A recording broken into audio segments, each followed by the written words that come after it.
because then, since I cannot target for the bone constraint a vertex group, it will kinda shrink wrap to both sides. Even if there's a gap, it kinda gets some lip.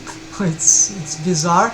But I've made it as close as possible so that I can have more deformations closer to the other side. And I can, of course, close this gap on the mesh, but then because each one of these mesh islands have UV on their own, bridge edge loops, then you see it's a bit bizarre to have this mesh connected. But now you see there is no more lip and it flows, so I can have these crossed posed bones. That really not a problem. For this tutorial I've also made a mask modifier so that we don't have to care about the rest of the body of the character, just the head. Next topic is mesh geometry and mesh topology. So for the eyebrows mesh object, this is the geometry of the eyebrows mesh. It's just a single face loop that, thanks to some combination of correctly sequenced object modifiers, will glue the eyebrows to the body. For the body mesh object, we have here different materials for the eyelashes, then for the eyelids, and then for the skin of the face of the character. All these meshes are actually connected between themselves. So the face mesh is connected to the eyelids mesh all around. There is no hole in topology like rip verse. That's all directly connected mesh, as you can see. Same for the eyelid in relation to the eyelash.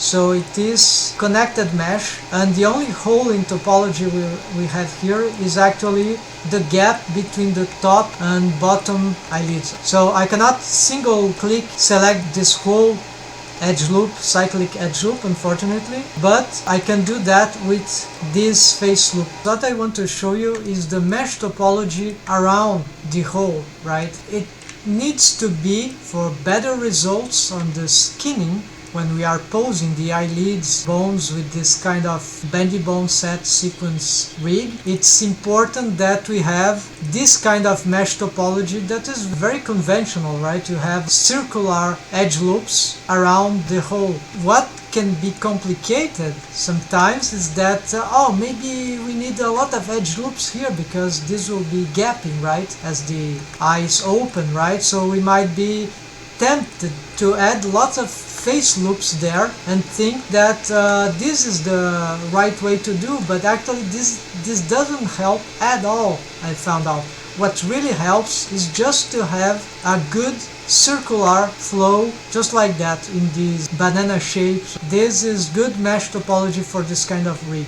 Also, this we might know from other tutorials, these face loops that are recurrently used and optimal, so it's very important to have this, especially because now we have this kind of spline skinning that allows us to make these stretch and squash expressions. The eyelashes, I even got some mask modifiers for the eyelashes mesh, so that really helps in developing this kind of rig because it can be very tricky to work on these meshes because it's very delicate stuff. Actually, as you can see here, the top eyelash and the bottom eyelash, they are just composed of a single face loop, each one of them.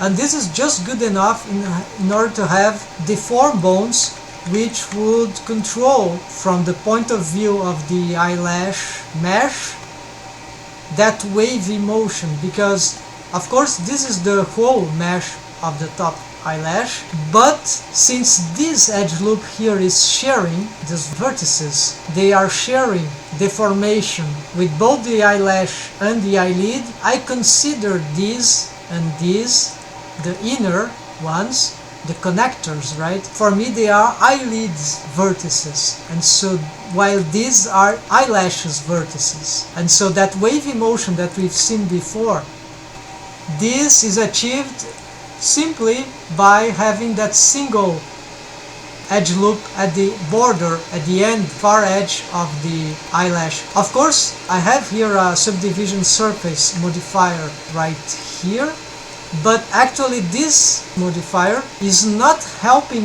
in any way that wavy motion.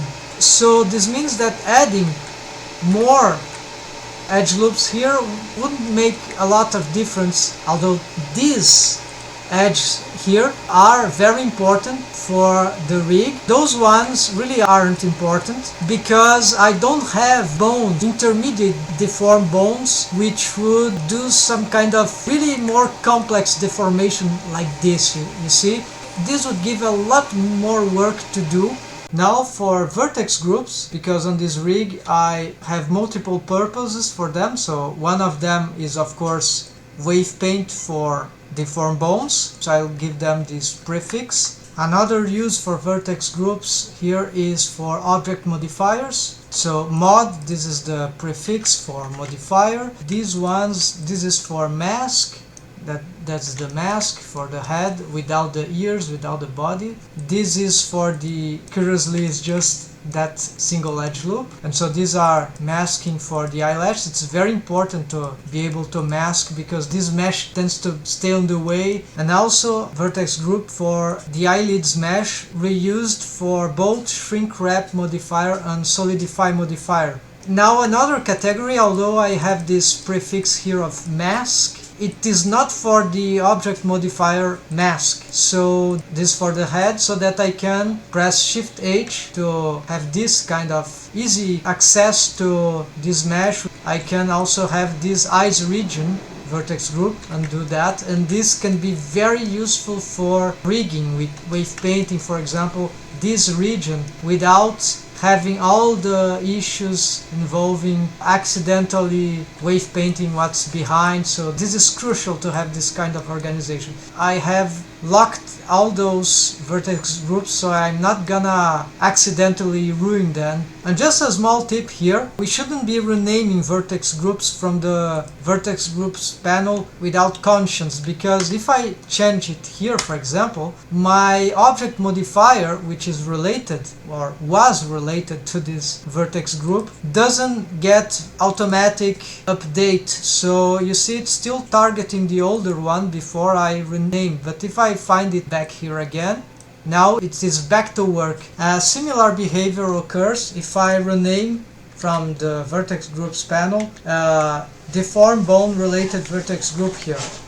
So it will become an orphan vertex group in relation to its previously matching name to name deform bone. So you see that change that happened there. But if I rename here to the point that the name of the deformed bone and the name of the vertex group bone matches back again, then it connects, right? However, if I change the name of the bone, I know that it's this one, this will be the proper way to have the automation, you see here. And now for the object modifiers. First I have a mirror modifier, then followed by an armature modifier. Then we start with the more localized object modifier. So this is the shrink wrap modifiers for the eyelids mesh from that vertex group that I've shown you before.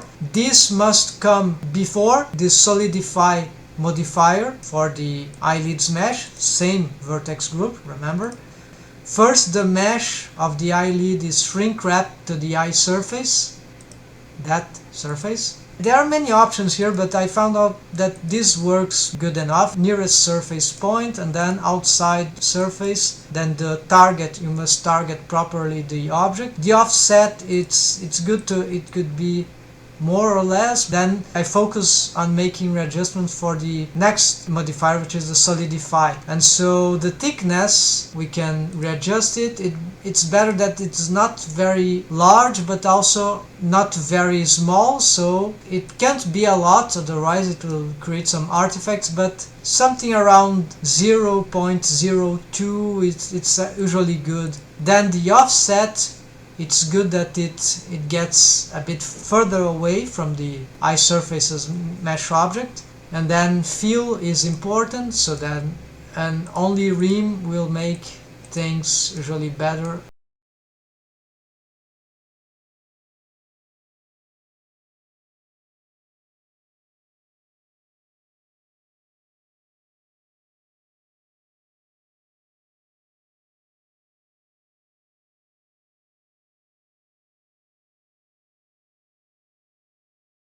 The solution I found to solve this gaps issue is to have a face loop as eyelids border mesh growing into the eye surface in a perpendicular way, just like this. Basically, it's a new vertex group for this extruded edge loop from the last edge loop from the eyelids vertex group. And this extrusion should be made only after the eyelids mesh has already been wave painted in relation to armature deform, so that these vertices will clone the wave data from these other vertices. And from that we can create a new shrink wrap modifier for this edge loop, which is on another level in relation to the eye surface.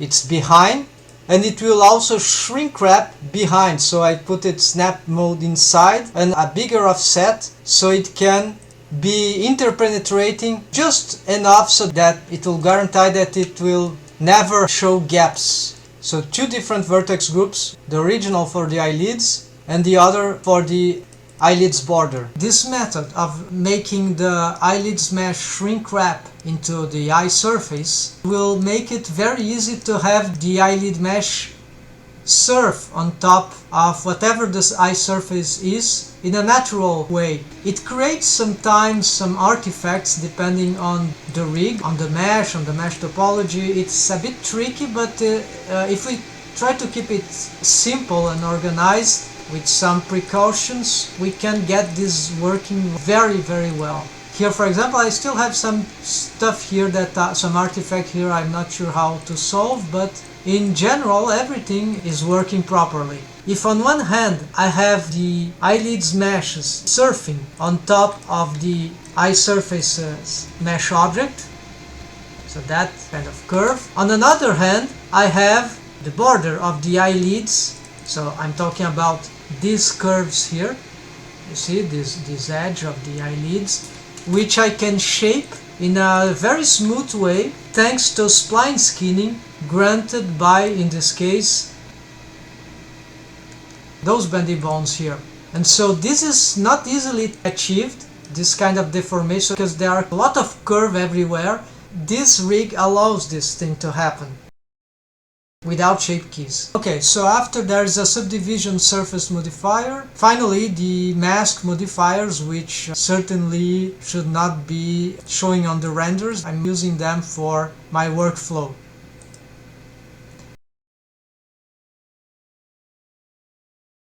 And then of course we can manipulate, if we want, these things showing on edit mode. This can be very relevant. We should not be using mask modifiers as an attempt to protect the mesh from wave painting on wave paint mode, because it is to no avail, if I remember correctly. This is the reason why, complementary, I use these specialized vertex groups that I call masking vertex groups, but they are not for the mask modifier, they are instead for my wave painting workflow. So for example, if I go here on wave paint mode, I cannot wave paint beyond this limit, and note that I don't even have paint mask option selected nor vertex select option, because those are additional instructions. For example, I have only this mesh showing, but the selection on this mesh is for example those faces or whatever. And then I go back on wave paint mode. When I check this, now not only I cannot paint there because of the mesh that is hidden thanks to this eyes region thing, but also because of that selection that I've made on the unhidden mesh along with paint mask option. And so now I cannot paint that, I cannot paint that, but I can still paint that. Okay. Mask modifiers are more focused on visibility issues, while vertex groups from edit mode, they can already be used at the same time for visibility issues, but also for protection issues regarding wave painting.